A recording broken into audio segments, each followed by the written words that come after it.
ഇത് പ്രസന്റ് ടോക്സിന്റെ പുതിയൊരു വീഡിയോയിലേക്ക് സ്വാഗതം. സുഹൃത്തുക്കളെ, ഈ കുട്ടിയെ നോക്കൂ. അവൻ ഒരു സാധാരണ കൗമാരക്കാരനെ പോലെയാണ് കാണപ്പെടുന്നത്. പക്ഷേ അവൻ അങ്ങനെയല്ല.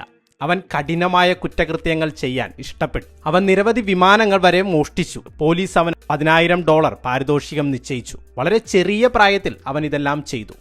അവൻ അതെങ്ങനെ ചെയ്തു അറിയാൻ കാത്തിരിക്കുക.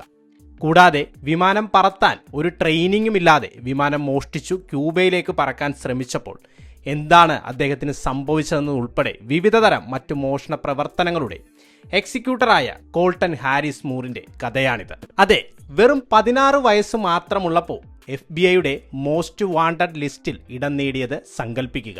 ഈ വീഡിയോയിൽ രാജ്യമെമ്പാടും ഞെട്ടൽ സൃഷ്ടിക്കുന്ന തരത്തിൽ ധീരമായ ഒരു കുറ്റകൃത്യം ചെയ്ത ഒരു കൗമാരക്കാരന്റെ ഞെട്ടിക്കുന്ന കഥ നമ്മൾ പരിവേഷണം ചെയ്യും. ഈ ചെറുപ്പക്കാരൻ എങ്ങനെയാണ് അമേരിക്കയിലെ ഏറ്റവും കൂടുതൽ തിരയപ്പെടുന്ന കുറ്റവാളികളിൽ ഒരാളായി മാറിയത്? FBI മോസ്റ്റ് വാണ്ടഡ് 16 വയസ്സുകാരന്റെ പിന്നിലെ രഹസ്യം വെളിപ്പെടുത്താം. ആരംഭിക്കാം. സുഹൃത്തുക്കളെ, കോൾട്ടൺ ഒരു ശരാശരി കുട്ടിയായിരുന്നില്ല. 1991 മാർച്ച് 22 അദ്ദേഹം ജനിച്ചു. നിലവിൽ അദ്ദേഹത്തിന് 33 വയസ്സുണ്ടായിരിക്കണം. അദ്ദേഹത്തിന്റെ മാതാപിതാക്കൾ പമേലയും ഗോൾഡനും ആയിരുന്നു. വാഷിംഗ്ടണിലെ കാമാനോ ദ്വീപിലാണ് അദ്ദേഹം താമസിച്ചിരുന്നത്. കോൾട്ടന്റെ ആദ്യകാല ജീവിതം ബുദ്ധിമുട്ട് നിറഞ്ഞതായിരുന്നു. അദ്ദേഹത്തിന്റെ കുടുംബം ഒരു തകർന്ന ട്രെയിലറിലാണ് താമസിച്ചിരുന്നത്. കോൾട്ടൺ വളരെ ചെറുപ്പത്തിലായിരുന്നിരിക്കെ അച്ഛൻ അവരെ ഉപേക്ഷിച്ചു. അമ്മ ധാരാളം മദ്യപിച്ചു. 4 വയസ്സായപ്പോൾ അയൽക്കാർ ചൈൽഡ് സർവീസുമായി ബന്ധപ്പെട്ട് അദ്ദേഹത്തെക്കുറിച്ച് സംസാരിച്ചു. കോൾട്ടന് വലിയ സ്വപ്നങ്ങൾ ഉണ്ടായിരുന്നു. അയാൾക്ക് ഒരു പൈലറ്റ് ആകണമെന്നായിരുന്നു ആഗ്രഹം. 7 വയസ്സുള്ളപ്പോൾ അവൻ വീട്ടിൽ നിന്ന് ഓടിപ്പോയി. തന്റെ ആഗ്രഹങ്ങൾ നിറവേറ്റാൻ എന്തെങ്കിലും ചെയ്യുക എന്നതായിരുന്നു ലക്ഷ്യം. ദിവസങ്ങളോളം അവൻ കാട്ടിൽ തമ്പടിച്ചു. അവന്റെ കൈവശം പണമില്ലായിരുന്നു. അതിനാൽ അവൻ മോഷ്ടിക്കാൻ തുടങ്ങി. ആദ്യം ഭക്ഷണം പോലുള്ള ചെറിയ സാധനങ്ങൾ അവൻ മോഷ്ടിച്ചു തുടങ്ങി. എന്നാൽ താമസിയാതെ അവൻ വലിയ സാധനങ്ങൾ മോഷ്ടിച്ചു. കോൾട്ടന്റെ മോഷണം ഒരു ശീലമായി മാറി. കോൾട്ടൺ ഒരു പോലീസ് കാറിൽ നിന്നും ഒരു ഫയർ സ്റ്റേഷനിൽ നിന്നും മോഷ്ടിച്ചു. അത് വ്യക്തമാക്കുന്നത് ഭയമില്ലായ്മയാണ്. ഷൂസ് ധരിക്കാതെയാണ് അവൻ മോഷണം നടത്തുന്നത്. അങ്ങനെ ആളുകൾ അവനെ ബെയർഫുട്ട് ബാൻഡിറ്റ് എന്ന് വിളിച്ചു.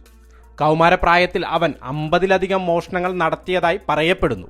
പോലീസിന് അവനെ പിടിക്കാൻ കഴിഞ്ഞില്ല. കോൾട്ടൺ ഒളിക്കാൻ കാർഡുകൾ ഉപയോഗിച്ചു. കാർഡുകളെ അയാൾക്ക് നന്നായി അറിയാമായിരുന്നു. ചിലപ്പോൾ അവൻ അമ്മയെ വീട്ടിൽ സന്ദർശിക്കുമായിരുന്നു. അവിടെ വന്ന് അവൻ ഭക്ഷണം കഴിച്ച് വേഗത്തിൽ പോകും. ഇത് പോലീസിനെ നിരാശപ്പെടുത്തി. കാരണം അവൻ അങ്ങനെ വന്നു പോയിട്ട് പോലും അവർക്ക് അവനെ പിടികൂടാൻ ആയില്ല. അങ്ങനെ ഇരിക്കെ ഒരു ദിവസം പോലീസിന് ഒരു അവസരം ലഭിക്കുകയാണ്. കോൾട്ടൺ ധാരാളം പിസ്സ ഓർഡർ ചെയ്തതായി അവർക്കറിയാമായിരുന്നു. അവനെ പിടികൂടാൻ അവർ വ്യാജ പിസ്സ ഡെലിവറി ഉപയോഗിച്ചു.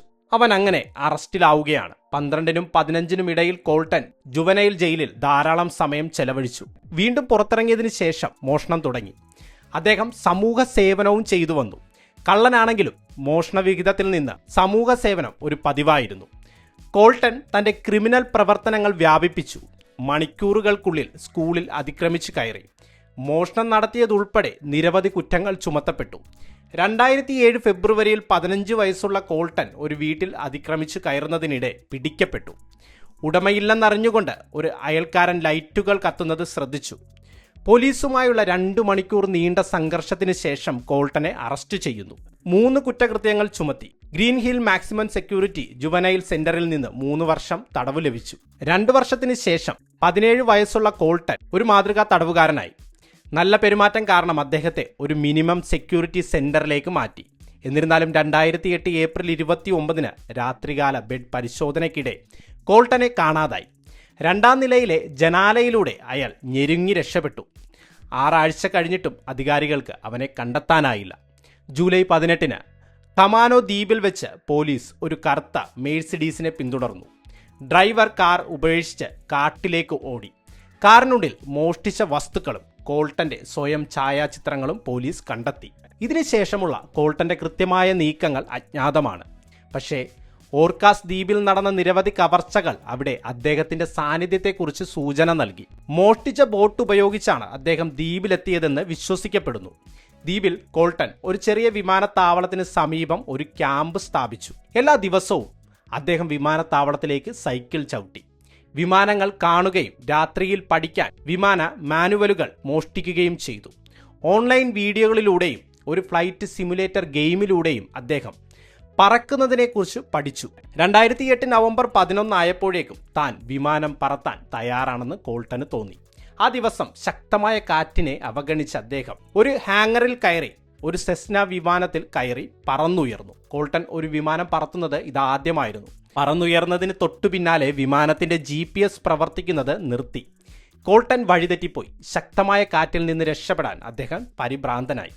13,000 അടി ഉയരത്തിലേക്ക് പറന്നു. പക്ഷേ അദ്ദേഹം എവിടേക്കാണ് പോകുന്നതെന്ന് കാണാൻ ഒരു മാർഗവുമില്ലാതെ കട്ടിയുള്ള മേഘങ്ങളാൽ ചുറ്റപ്പെട്ടു. സ്പേഷ്യൽ ഡീസോറിയന്റേഷൻ എന്നൊരു പ്രതിഭാസം അയാൾക്ക് അനുഭവപ്പെട്ടു. അതായത് ആകാശത്ത് സ്ഥാനബോധം നഷ്ടപ്പെട്ടു. ഒരു വ്യക്തിയുടെ ദിശാബോധം, സന്തുലിതാവസ്ഥ പരിസ്ഥിതിയുമായി താരതമ്യപ്പെടുത്തുമ്പോൾ സ്ഥാനത്തെക്കുറിച്ചുള്ള ധാരണ എന്നിവ ആശയക്കുഴപ്പത്തിലാകുന്ന ഒരു അവസ്ഥയാണ് സ്പേഷ്യൽ ഡീസോറിയന്റേഷൻ. ഇത് പലപ്പോഴും പൈലറ്റുമാരിൽ സംഭവിക്കുന്നു. പെട്ടെന്ന് ജെറ്റ് എഞ്ചിൻ നിലച്ചു. സെസ്ന നിലത്തേക്ക് ഇറങ്ങി. എങ്ങനെയോ അയാൾക്ക് വിമാനം വീണ്ടെടുത്ത് വായുവിലേക്ക് കയറാൻ കഴിഞ്ഞു. ഒടുവിൽ വിമാനത്തിൽ ഇന്ധനം കുറവായതിനാൽ കോൾട്ട് ലാൻഡിംഗ് നടത്താൻ ശ്രമിച്ചു. അയാൾ ആടിയുലഞ്ഞു. ഒരു പരന്ന വയലിലേക്ക് ലക്ഷ്യമാക്കി താഴേക്ക് പറന്നു. അങ്ങനെ ലാൻഡ് ചെയ്തു. നവംബർ 28 ഓർക്കാസ് ദ്വീപിന് 200 മൈൽ തെക്ക് സെൻട്രൽ വാഷിംഗ്ടണിലെ യാക്കാമ ഇന്ത്യൻ റിസർവിൽ തകർന്ന സെസ്നയെ പോലീസ് കണ്ടെത്തി. വിമാനത്തിന് കേടുപാടുകൾ സംഭവിച്ചു. ലാൻഡിംഗ് ഗിയർ തകർന്നു. പക്ഷേ കോൾട്ടിന്റെ ഒരു സൂചനയും ലഭിച്ചില്ല. കോക്പിറ്റിൽ ഛർദി മാത്രമേ ഉണ്ടായിരുന്നുള്ളൂ. കോൾട്ടൻ എന്ന കൊള്ളക്കാരൻ വീണ്ടും രക്ഷപ്പെട്ടു. വിമാനം ഉപേക്ഷിച്ച ശേഷം കോൾട്ടൻ ഒരു ചരക്ക് ട്രെയിനിൽ കയറി 500 മൈലിലധികം ദൂരെ നെവാഡയിലെ റെനോയിലേക്ക് യാത്ര ചെയ്തു. ഒരു കാസിനോയിൽ ജോലി ലഭിക്കാൻ വേണ്ടി പ്രായത്തെക്കുറിച്ച് കള്ളം പറഞ്ഞതായി പറയുന്ന സിദ്ധാന്തങ്ങൾക്കൊപ്പം മാസങ്ങളോളം അദ്ദേഹം പോലീസ് റഡാറിൽ നിന്ന് അപ്രത്യക്ഷനായി. കോൾട്ടൻ പിന്നീട് റെനോ, സാക്രമെന്റോ, കിഴക്കൻ വാഷിംഗ്ടൺ എന്നിവിടങ്ങളിലൂടെ സഞ്ചരിച്ച് കാറുകൾ മോഷ്ടിച്ചു. അദ്ദേഹം എവിടെയാണ് എന്ന അറിവുകൾ ഇല്ലായിരുന്നുവെങ്കിലും അധികാരികൾ അദ്ദേഹത്തെ പിടികൂടാനുള്ള പദ്ധതി തുടർന്നു. 2009 മാർച്ചിൽ ഖാമാനോ, ഓർക്കാസ് ദ്വീപുകൾ എന്നിവിടങ്ങളിൽ 2008 നടത്തിയ കുറ്റകൃത്യങ്ങളുടെ പേരിൽ 10 മോഷണങ്ങളും കവർച്ചകളും കോൾട്ടണിനെതിരെ ചുമത്തി. 2009 വേനൽക്കാലത്ത് കോൾട്ടൻ ദ്വീപുകളിൽ ചാടുന്ന ശീലം പുനരാരംഭിച്ചു. പോകുമ്പോൾ വീടുകൾ അതിക്രമിച്ചു കയറി. സെപ്റ്റംബർ 11 സാൻ ജുവാൻ ദ്വീപ് വിമാനത്താവളത്തിൽ നിന്ന് ഒരു സിറസ് SR-22 വിമാനം മോഷ്ടിച്ച് ഓർക്കാസ് ദ്വീപിലേക്ക് തിരികെ പറന്നു. തുടർന്ന് അദ്ദേഹം ഒരു ബോട്ട് മോഷ്ടിച്ച് കനേഡിയൻ അതിർത്തിയിലെ പോയിന്റ് റോബർട്ട്സിലേക്ക് കപ്പൽ കയറി കാനഡയിൽ തന്റെ സാഹസിക യാത്രകൾ ആരംഭിച്ചു. ഒരു വർഷത്തിലേറെ ഒളിച്ചോട്ടത്തിന് ശേഷം കോൾട്ടന്റെ ജീവിതം തകർന്നു തുടങ്ങി. എന്നാൽ അദ്ദേഹത്തിന് അപ്രതീക്ഷിത സഹായം ലഭിച്ചു. ബ്രിട്ടീഷ് കൊളംബിയയിൽ എഞ്ചിൻ തകരാറിനെ തുടർന്ന് സംഗീതജ്ഞൻ ജെയിംസ് ഡൊണലി തന്റെ വാൻ നിർത്തി. അവിടെപ്പെട്ട അദ്ദേഹത്തിന്റെ അടുത്തേക്ക് കറുത്ത ഹൂഡി ധരിച്ച ഒരു ചെറുപ്പക്കാരൻ വരുന്നു. അവൻ ഷോൺ എന്ന് സ്വയം പരിചയപ്പെടുത്തി. ഒരു ലിഫ്റ്റ് ചോദിച്ചു. ആൺകുട്ടി പരിഭ്രാന്തനാണെന്ന് ജെയിംസ് ശ്രദ്ധിച്ചു, പ്രത്യേകിച്ച് പോലീസ് കാറുകൾക്ക് സമീപം. കൗമാരക്കാരൻ കോൾട്ടൻ ഹാരിസ് മൂർ ആണെന്ന് ജെയിംസും അദ്ദേഹത്തിന്റെ ബാൻഡ് മേറ്റുകളും പിന്നീട് മനസ്സിലാക്കി. അയാൾ ആരാണെന്നറിയാതെ കോൾട്ടനൊപ്പം ഒരു വൈകുന്നേരം ചെലവഴിച്ചു. 2 ആഴ്ച കഴിഞ്ഞ് ഒരു സ്വാറ്റ് ടീം നിഗൂഢമായ ഹിച്ച് ഹൈക്കറെ പിന്തുടരുന്നുണ്ടെന്നുള്ള വാർത്ത അവർ കണ്ടു. കോൾട്ടൻ തന്റെ യാത്രകൾ തുടർന്നു. ബ്രിട്ടീഷ് കൊളംബിയയിലുടനീളം മോഷണങ്ങൾ നടത്തി. സെപ്റ്റംബർ 29 ഇഡാഹോയിലെ ഒരു വിമാന ഹാങ്ങറിൽ അതിക്രമിച്ച് കയറി മറ്റൊരു സെസ്ന മോഷ്ടിച്ചു. ഖമാനോ ദ്വീപിലേക്ക് മടങ്ങാൻ അദ്ദേഹം ഉദ്ദേശിച്ചിരുന്നുവെങ്കിലും ഇന്ധനം തീർന്നു. വാഷിംഗ്ടണിലെ ഗ്രാനൈറ്റ് വെള്ളച്ചാട്ടത്തിന് സമീപം ക്രാഷ് ലാൻഡിംഗ് നടത്തി. പോലീസ് സംഭവസ്ഥലത്ത് അദ്ദേഹത്തിന്റെ DNA-യും കാൽപ്പാടുകളും കണ്ടെത്തി. പോലീസ് വനത്തിൽ തിരച്ചിൽ നടത്തുമ്പോൾ ഒരു മുന്നറിയിപ്പ് വെടിവയ്പ് കേട്ട് അവർ പിന്മാറി. കോൾട്ടൻ ഇപ്പോൾ ആയുധധാരിയും അപകടകാരിയുമായ ഒരു മുതിർന്ന വ്യക്തിയായി കണക്കാക്കപ്പെട്ടു. വർദ്ധിച്ചുവരുന്ന കുപ്രസിദ്ധി ഉണ്ടായിരുന്നിട്ടും അദ്ദേഹത്തിന് ഒരു ആരാധനക്രമം ലഭിച്ചു. 2010 മധ്യത്തോടെ കോൾട്ടനെ പിന്തുണയ്ക്കുന്ന ആരാധക ഗ്രൂപ്പുകളിൽ 85,000-ലധികം ആളുകൾ ചേർന്നു. കോൾട്ട് കീഴടങ്ങുകയാണെങ്കിൽ സൗജന്യമായി തനിക്ക് വേണ്ടി വാദിക്കാൻ അഭിഭാഷകൻ ജിം ജൊഹാൻസൺ തയ്യാറാണെന്ന് വാഗ്ദാനം ചെയ്തു. ജൂൺ 8 ഉച്ചകഴിഞ്ഞ് 3 മണിക്കുള്ളിൽ സ്വയം കീഴടങ്ങിയാൽ ഒരു അജ്ഞാത ദാതാവ് അദ്ദേഹത്തിന് $50,000 വാഗ്ദാനം ചെയ്തു. സമയപരിധി കഴിഞ്ഞു. പക്ഷേ ബെയർഫുട്ട് ബാൻഡിറ്റ് അപ്പോഴും ഒളിവിൽ തുടർന്നു. കുറ്റകൃത്യം നടന്ന സ്ഥലങ്ങളിലെ കാൽപ്പാടുകളും വാഷിംഗ്ടണിലെ റെയ്മണ്ടിലുള്ള വെറ്ററൻസ് ആനിമൽ ഹോസ്പിറ്റലിൽ ബെയർഫുട്ട് ബാൻഡിറ്റ് ഒപ്പിട്ട $100 സംഭാവനയും പോലുള്ള സൂചനകൾ കോൾട്ടൻ അവശേഷിപ്പിച്ചു. വാഷിംഗ്ടൺ, ഇഡാഹോ, കാനഡ എന്നിവിടങ്ങളിലായി 14 കാറുകളും നിരവധി വിമാനങ്ങളും മോഷ്ടിച്ചതുൾപ്പെടെ 100-ലധികം കുറ്റകൃത്യങ്ങൾക്ക് അദ്ദേഹത്തെ തിരയുകയായിരുന്നു. കോൾട്ടന്റെ പ്രവർത്തനങ്ങൾ വളരെയധികം ശ്രദ്ധ നേടാൻ തുടങ്ങി. വാഷിംഗ്ടണിൽ പോസ്റ്ററുകൾ സ്ഥാപിച്ചു, ഹെലികോപ്റ്ററുകൾ വനങ്ങളിൽ തിരഞ്ഞു, വാർത്താ ചാനലുകൾ അത് ഒരു വലിയ വാർത്തയാക്കി. കോൾട്ടന് യുഎസിൽ അധികകാലം തുടരാൻ കഴിയില്ലെന്ന് അറിയാമായിരുന്നു. എന്നേക്കുമായി രക്ഷപ്പെടാൻ അദ്ദേഹം ഒരു പദ്ധതി തയ്യാറാക്കി. ഇഡാഹോ, നെബ്രാസ്ക, ഇലിനോയ്സ് തുടങ്ങിയ സംസ്ഥാനങ്ങൾക്കിടയിൽ സഞ്ചരിക്കാൻ കാറുകൾ മോഷ്ടിച്ചുകൊണ്ട് അദ്ദേഹം കിഴക്കോട്ട് യാത്ര ചെയ്തു. 2010 ജൂലൈ 3-ന് ഇൻഡ്യാനയിലെ ബ്ലൂമിംഗ്ടണിൽ നിന്ന് അദ്ദേഹം ഒരു സെസ്ന വിമാനം വീണ്ടും മോഷ്ടിച്ചു. അത് താനാണെന്ന് പോലീസ് പെട്ടെന്ന് കണ്ടെത്തി. കോൾട്ടൻ ക്യൂബയിലേക്ക് പറക്കാൻ പദ്ധതിയിട്ടു. യുഎസിൽ തുടരുന്നത് അപകടമാണെന്ന് അദ്ദേഹം മനസ്സിലാക്കി. എന്നിരുന്നാലും കോൾട്ടന്റെ പൈലറ്റിംഗ് കഴിവുകൾ പോരായിരുന്നു. ഇൻഡ്യാനയിൽ നിന്ന് 1000 മൈലിലധികം തെക്ക് വിമാനത്തിന്റെ ഇന്ധനം തീർന്നു. കരീബിയനിലെ ഒരു മണൽത്തിട്ടയിലിടിച്ചു. കോൾട്ടൻ രക്ഷപ്പെട്ടു. കരയിലേക്ക് നടന്നു. താൻ ക്യൂബയിലല്ല, ബഹാമസിലാണെന്ന് മനസ്സിലാക്കി. രക്ഷപ്പെടാനുള്ള ഒരു പദ്ധതിയുമില്ലാതെ അദ്ദേഹം ഗുരുതരമായ കുഴപ്പത്തിലായിരുന്നു. അദ്ദേഹത്തെക്കുറിച്ചുള്ള വിവരങ്ങൾ നൽകുന്നവർക്ക് FBI $10,000 പാരിതോഷികം വാഗ്ദാനം ചെയ്തു. അപകടത്തിന് ശേഷം കോൾട്ടൻ ഒരു മത്സ്യബന്ധന ഗ്രാമത്തിൽ താമസിച്ചു. അവിടെ അതിജീവിക്കാൻ അദ്ദേഹം ഭക്ഷണം മോഷ്ടിച്ചു. പിന്നീട് മോഷ്ടിച്ച ഒരു സ്പീഡ് ബോട്ട് എടുത്ത് ഹാർബർ ദ്വീപിലേക്ക് പോയി. അവിടെ ഒരു ഹോട്ടൽ സുരക്ഷാ ഉദ്യോഗസ്ഥൻ അദ്ദേഹത്തെ തിരിച്ചറിഞ്ഞു. പോലീസിനെ വിളിച്ചു. ദ്വീപ് പെട്ടെന്ന് തന്നെ അദ്ദേഹത്തെ തിരയുന്ന ഉദ്യോഗസ്ഥരാൽ നിറഞ്ഞു. പുലർച്ചെ 2 മണിയോടെ കോൾട്ടൻ ബോട്ടിൽ രക്ഷപ്പെടാൻ ശ്രമിച്ചു. പോലീസ് അദ്ദേഹത്തെ പിന്തുടർന്ന് അദ്ദേഹത്തെ തടയാൻ അദ്ദേഹത്തിന്റെ ബോട്ടിന്റെ മോട്ടോറിന് നേരെ വെടിവെച്ചു. ആദ്യം കോൾട്ടൻ കീഴടങ്ങാൻ വിസമ്മതിച്ചു. മോഷ്ടിച്ച തോക്കും കൈവശം വെച്ചിരുന്നു. എന്നാൽ ചില ചർച്ചകൾക്ക് ശേഷം അദ്ദേഹം കീഴടങ്ങി. അറസ്റ്റ് ചെയ്യപ്പെട്ടു. വിചാരണയ്ക്കായി മിയാമിയിലേക്ക് അയച്ചു. സുഹൃത്തുക്കളെ, രസകരമെന്ന് പറയട്ടെ, അറസ്റ്റ് ചെയ്യപ്പെട്ട സമയത്ത് കോൾട്ടനെ FBI, US മാർഷലുകൾ, homeland security, US, Canada, Bahamas എന്നിവിടങ്ങളിൽ നിന്നുള്ള പോലീസ് എന്നിവർ അദ്ദേഹത്തെ കസ്റ്റഡി ആവശ്യപ്പെട്ടു. ഇത്രയും ആവശ്യക്കാരുള്ളൊരു കള്ളൻ അല്ലേ? വാഷിംഗ്ടണിലെ സിഡാക്കിലുള്ള ഒരു തടങ്കൽ കേന്ദ്രത്തിലേക്ക് അദ്ദേഹത്തെ കൊണ്ടുപോയി. അതേസമയം അധികാരികൾ അദ്ദേഹത്തിന്റെ കുറ്റകൃത്യങ്ങളുടെ പൂർണ്ണ വ്യാപ്തി മനസ്സിലാക്കാൻ ശ്രമിച്ചു. തുടക്കത്തിൽ അദ്ദേഹം കുറ്റക്കാരനല്ലെന്ന് പറഞ്ഞുകൊണ്ടിരുന്നു. പക്ഷെ 3 രാജ്യങ്ങളിലായി നിരവധി കുറ്റകൃത്യങ്ങളിൽ അദ്ദേഹത്തിന്റെ പങ്കാളിത്തം പ്രോസിക്യൂട്ടർമാർ വിജയകരമായി തെളിയിച്ചു. എല്ലാം കഴിഞ്ഞപ്പോഴേക്കും കോൾട്ടൻ തന്റെ കുറ്റകൃത്യങ്ങൾക്ക് വർഷങ്ങളോളം ജയിൽ ശിക്ഷ അനുഭവിക്കുകയായിരുന്നു. ഒരു കരാർ ഉണ്ടാക്കണമെന്ന് അയാൾക്ക് മനസ്സിലായി തുടങ്ങി. 2011 ജൂൺ 17-ന് മോഷണം, വിമാനം മോഷ്ടിക്കൽ, ഒളിച്ചോട്ടക്കാരനായി തോക്ക് കൈവശം വയ്ക്കൽ, ശരിയായ ലൈസൻസ് ഇല്ലാതെ വിമാനം പറത്തൽ തുടങ്ങി നിരവധി കുറ്റങ്ങൾ കോൾട്ടൻ സമ്മതിച്ചു.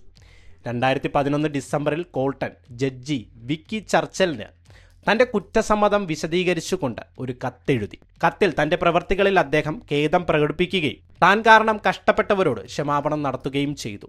തന്റെ ദുഷ്കരമായ ബാല്യത്തെക്കുറിച്ചും അദ്ദേഹം സംസാരിച്ചു. അത് ആരോടും താൻ പറയാൻ ആഗ്രഹിക്കാത്തതാണെന്നും പറഞ്ഞു. ഇതൊക്കെയാണെങ്കിലും കോൾട്ടൻ തന്റെ അമ്മയെ ന്യായീകരിച്ചു.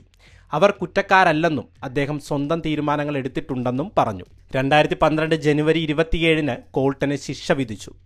പ്രോസിക്യൂട്ടർമാർ തന്റെ കുറ്റകൃത്യങ്ങൾക്ക് ഏകദേശം 10 വർഷത്തെ തടവ് ആവശ്യപ്പെട്ടു. എന്നാൽ അദ്ദേഹത്തിന്റെ കത്ത് വായിച്ചതിന് ശേഷം ജഡ്ജി ചർച്ചിൽ തന്റെ ദുഷ്കരമായ ബാല്യകാലം തന്റെ തിരഞ്ഞെടുപ്പുകളെ ബാധിച്ചുവെന്ന് മനസ്സിലാക്കി. അദ്ദേഹത്തിന് അല്പം സഹതാപം തോന്നി. അവസാനം കോൾട്ടന് പരമാവധി 6.5 വർഷം വരെ തടവ് ശിക്ഷ വിധിച്ചു. സ്വത്തുക്കളുടെ ചെലവും പരിശോധന പ്രവർത്തനവും വഹിക്കാൻ $1.4 മില്യൺ നൽകാനും ഉത്തരവിട്ടു. ഇത്രയും വലിയ തുക എങ്ങനെയാണ് അദ്ദേഹം നൽകേണ്ടിയിരുന്നത്? ജയിലിൽ പോകുന്നതിനു മുമ്പ് കോൾട്ടൻ 20th സെഞ്ച്വറി ഫോക്സുമായി ഒരു സിനിമാ കരാറിൽ ഒപ്പുവെച്ചിരുന്നുവെന്നും അതിൽ നിന്നുള്ള പണം അദ്ദേഹത്തിന്റെ ഇരകൾക്ക് നൽകിയെന്നും പിന്നീട് വെളിപ്പെട്ടു. 2012 ഏപ്രിൽ വെറും 21 വയസ്സുള്ളപ്പോൾ കോൾട്ടനെ വാഷിംഗ്ടൺ സ്റ്റേറ്റ് ജയിലിൽ കൊണ്ടുപോയി ഏകാന്ത തടവിൽ പാർപ്പിച്ചു. അപകടകാരികളായ തടവുകാർക്കായി രൂപകൽപ്പന ചെയ്ത ഒരു പ്രത്യേക വിഭാഗത്തിലാണ് അദ്ദേഹത്തെ പാർപ്പിച്ചത്. അദ്ദേഹം തന്റെ മിക്ക സമയവും ഒരു സെല്ലിൽ ഒറ്റയ്ക്ക് ചെലവഴിച്ചു. കോൾട്ടനെ ഏറ്റവും അപകടകാരികളായ കുറ്റവാളികളോടൊപ്പം പാർപ്പിച്ചെങ്കിലും ഈ ഒറ്റപ്പെടൽ അദ്ദേഹത്തെ സംരക്ഷിക്കാൻ വേണ്ടിയായിരുന്നു. അദ്ദേഹത്തിന്റെ കേസ് ലഭിച്ച മാധ്യമ ശ്രദ്ധ കാരണം പൊതുജനങ്ങൾക്കിടയിൽ ഒരു ഉന്നത സ്ഥാനത്തുള്ള തടവുകാരനായി അദ്ദേഹത്തെ കണക്കാക്കി. എന്നിരുന്നാലും അദ്ദേഹത്തോടുള്ള ഈ തീരുമാനം ആരാധകരെയും മാധ്യമങ്ങളെയും അഭിഭാഷകരെയും അസ്വസ്ഥരാക്കി. ഒരു അക്രമരഹിത കുറ്റവാളി എന്ന നിലയിൽ ഇത് അന്യായമാണെന്ന് അവർ കരുതി. 3 ആഴ്ചയ്ക്ക് ശേഷം കോൾട്ടനെ ഒരു മീഡിയം സെക്യൂരിറ്റി ജയിലിലേക്ക് സ്റ്റാഫോർഡ് ക്രീക്ക് കറക്ഷൻ സെന്ററിലേക്ക് മാറ്റി. 2016 സെപ്റ്റംബർ 2-ന് കോൾട്ടൻ മോചിതനായി. സിയാറ്റിലെ ഒരു ഹാഫ് വേ ഹൗസിലേക്ക് മാറി. കോടതിയിൽ തനിക്ക് വേണ്ടി വാദിച്ച അഭിഭാഷകന് വേണ്ടി അദ്ദേഹം ജോലി ചെയ്യാൻ തുടങ്ങി. എന്നാൽ എല്ലാ അനുഭവങ്ങൾക്ക് ശേഷവും കോൾട്ടൺ ഒരു സാധാരണ ജീവിതത്തിന് തയ്യാറായിരുന്നില്ല. അദ്ദേഹത്തിന് വലിയ സ്വപ്നങ്ങളുണ്ടായിരുന്നു. അദ്ദേഹത്തിന് ഇപ്പോഴും പറക്കാൻ ആഗ്രഹമുണ്ടായിരുന്നു. 2016 ഡിസംബറിൽ നിയമപരമായ പൈലറ്റാകാൻ പഠിക്കുന്നതിന് $1,25,000 സമാഹരിക്കുന്നതിനായി കോൾട്ടൺ ഒരു ഗോ ഫണ്ട് മീ പേജ് ആരംഭിച്ചു. ആരാധകർ പെട്ടെന്ന് സംഭാവന നൽകുകയും പിന്തുണയ്ക്കുകയും ചെയ്തു. എന്നിരുന്നാലും പേജ് പെട്ടെന്ന് പിൻവലിക്കപ്പെട്ടു. അധികൃതർ ഇതിനെക്കുറിച്ച് കണ്ടെത്തി. അത് അടച്ചുപൂട്ടാൻ പ്രേരിപ്പിച്ചുവെന്ന് കോൾട്ടൺ വിശദീകരിച്ചു. സിനിമയിൽ നിന്നുള്ള $1.4 മില്യൺ ഭൂരിഭാഗവും അദ്ദേഹം നൽകിയെങ്കിലും കോൾട്ടൺ ഇപ്പോഴും $1,29,000 അടയ്ക്കാൻ ബാക്കിയുണ്ട്. അതിനാൽ അദ്ദേഹത്തിന് ഇതുവരെ ഫ്ലൈറ്റ് സ്കൂളിൽ ചേരാൻ കഴിഞ്ഞില്ല. പക്ഷേ കോൾട്ടൺ തളർന്നില്ല. 2017 അദ്ദേഹം സിയാറ്റിൽ റേഡിയോ സ്റ്റേഷനിൽ ഒരു അഭിമുഖം നൽകി. തൻ്റെ ജീവിതത്തെക്കുറിച്ച് അദ്ദേഹം സംസാരിച്ചു. തൻ്റെ പ്രവൃത്തികളിൽ ഖേദം പ്രകടിപ്പിച്ചു. അവ തൻ്റെ ഭാവിയെ എങ്ങനെ പരിമിതപ്പെടുത്തിയെന്നും വിമാനത്തോടുള്ള തൻ്റെ ആജീവനാന്ത പ്രണയം തന്നെ എങ്ങനെ മുന്നോട്ട് നയിച്ചുവെന്നും അദ്ദേഹം സംസാരിച്ചു. പറക്കൽ ഒരു അനിയന്ത്രിതമായ ഭ്രമം ആയിരുന്നുവെന്നും തൻ്റെ ജീവിതകാലം മുഴുവൻ സ്വപ്നം കണ്ടിരുന്ന ഒന്നാണെന്നും അദ്ദേഹം പറഞ്ഞു. ആ നിമിഷത്തിൽ എല്ലാ സാധ്യതകൾക്കും അപ്പുറം സാഹചര്യവും എന്തുതന്നെ ആയാലും എനിക്കത് നേടണം എന്ന് മാത്രമായിരുന്നു. കോൾട്ടനെ സംബന്ധിച്ചിടത്തോളം അദ്ദേഹത്തിൻ്റെ വന്യമായ തിരഞ്ഞെടുപ്പുകൾ തൻ്റെ കുഴപ്പമില്ലാത്ത ജീവിതത്തിൻ്റെ നിയന്ത്രണം അനുഭവിക്കാനുള്ള ഒരു മാർഗമായിരുന്നുവെന്ന് തോന്നുന്നു. അദ്ദേഹത്തിൻ്റെ ഭാവിയെക്കുറിച്ച് ചോദിച്ചപ്പോൾ കോൾട്ടൺ പറഞ്ഞു, സാധാരണ ജീവിതം നയിക്കുക ബുദ്ധിമുട്ടാണെന്ന് ഞാൻ കരുതുന്നു. എനിക്ക് ശരിക്കും തോന്നുന്നു, വാസ്തവത്തിൽ എനിക്ക് ഒരിക്കലും ഒരു സാധാരണ ജീവിതം ലഭിക്കുമെന്ന് ഞാൻ കരുതുന്നില്ല. 2025 വരെ കോൾട്ടൺ ഇപ്പോൾ എന്താണ് ചെയ്യുന്നതെന്ന് വ്യക്തമല്ല. അപൂർവ അഭിമുഖങ്ങൾ ഒഴികെ അദ്ദേഹത്തിൻ്റെ സോഷ്യൽ മീഡിയ പേജുകളും ബ്ലോഗും വർഷങ്ങളായി നിഷ്ക്രിയമാണ്. അതിശയിക്കാനില്ല, ഒരുപക്ഷെ ഒരു ജീവിതകാലം മുഴുവൻ അദ്ദേഹത്തിന് വേണ്ടത്ര ശ്രദ്ധ ലഭിച്ചിട്ടുണ്ടാകാം. അദ്ദേഹത്തിന് എപ്പോഴെങ്കിലും നിയമപരമായ പൈലറ്റ് പരിശീലനം ലഭിക്കുമോ എന്ന് ഉറപ്പില്ല. കാരണം അദ്ദേഹത്തിൻ്റെ വന്യമായ സാഹസികതകളുടെ നിയമപരവും സാമൂഹികവുമായ അനന്തരഫലങ്ങൾ എപ്പോഴും അദ്ദേഹത്തെ പിന്തുടരും. പക്ഷേ എന്തൊരു യാത്രയായിരുന്നു അത്! അപ്രത്യക്ഷനായതിന് പേരുകേട്ട ഒരു യുവാവായ കോൾട്ടൺ ഹാരിസ് മൂർ. നിങ്ങൾ വീണ്ടും പ്രത്യക്ഷപ്പെടുമ്പോൾ നമുക്ക് അദ്ദേഹത്തെക്കുറിച്ച് പുതിയ കാര്യങ്ങൾ അറിയാം. കോൾട്ടൻ്റെ കുറ്റകൃത്യങ്ങളുടെയും ശിക്ഷയുടെയും കഥയെക്കുറിച്ച് നിങ്ങളുടെ അഭിപ്രായം എന്താണ്? കമൻറ്റ് ബോക്സിൽ അറിയിക്കുക. FBI-യിലെ മോസ്റ്റ് വാണ്ടഡായ 16 വയസ്സുകാരൻ്റെ കഥ ഒരു ജീവിതം എത്ര പെട്ടെന്ന് ഇരുണ്ട വഴിത്തിരിവിലേക്ക് നീങ്ങുമെന്നതിൻ്റെ ഒരു മരവിപ്പിക്കുന്ന ഓർമ്മപ്പെടുത്തലാണ്. ഒരു സാധാരണ കൗമാരക്കാരനിൽ നിന്ന് രാജ്യത്തെ ഏറ്റവും കുപ്രസിദ്ധനായ പിടികിട്ടാപ്പുള്ളികളിൽ ഒരാളിലേക്ക്. ഇത്രയും ചെറുപ്പത്തിൽ തന്നെ ഇത്ര കഠിനമായ നടപടികൾക്ക് പ്രേരിപ്പിക്കുന്നത് എന്താണെന്ന് ഈ കേസ് നമ്മെ ചോദ്യം ചെയ്യുന്നു. ഒരു കാര്യം ഓർത്തുകൊള്ളുക, മോഷണം ഒരിക്കലും ശരിയായ തിരഞ്ഞെടുപ്പല്ല. അത് മറ്റുള്ളവരെ വേദനിപ്പിക്കുകയും നിങ്ങളുടെ സ്വന്തം പ്രശസ്തിയും ഭാവിയും നശിപ്പിക്കുകയും ചെയ്യുന്നു. അനന്തരഫലങ്ങൾ കഠിനമായിരിക്കാം. അത് നിങ്ങളുടെ ബന്ധങ്ങളുടെയും പേരിനെയും സ്വാതന്ത്ര്യത്തെയും പോലും ബാധിക്കും. ഒരിക്കൽ തകർന്നുപോയ വിശ്വാസം പുനർനിർമ്മിക്കാൻ പ്രയാസമാണ്. ഒരു തെറ്റ് നിങ്ങളുടെ ജീവിതകാലം മുഴുവൻ നിങ്ങളെ പിന്തുടരും. ഒടുവിൽ ഒരു ചെറിയ നേട്ടം ഒരിക്കലും ദീർഘകാല നാശനഷ്ടങ്ങൾക്ക് വിലമതിക്കുന്നില്ല. ഓരോ പ്രവൃത്തിക്കും അനന്തരഫലങ്ങളുണ്ട്. ഇന്ന് ശരിയായ തിരഞ്ഞെടുപ്പുകൾ നടക്കുന്നത് മികച്ചതും സന്തോഷകരവുമായ ഒരു ഭാവിയിലേക്ക് നയിച്ചേക്കാം. കണ്ടതിന് നന്ദി. ഈ കഥ നിങ്ങൾക്ക് കൗതുകകരമായി തോന്നിയെങ്കിൽ ഏറ്റവും ഞെട്ടിക്കുന്ന ചില കഥകളെക്കുറിച്ച് കൂടുതൽ ആഴത്തിൽ അറിയാൻ ലൈക്ക് ചെയ്യാനും ഷെയർ ചെയ്യാനും സബ്സ്ക്രൈബ് ചെയ്യാനും മറക്കരുത്. അടുത്ത വീഡിയോയിൽ കാണാം.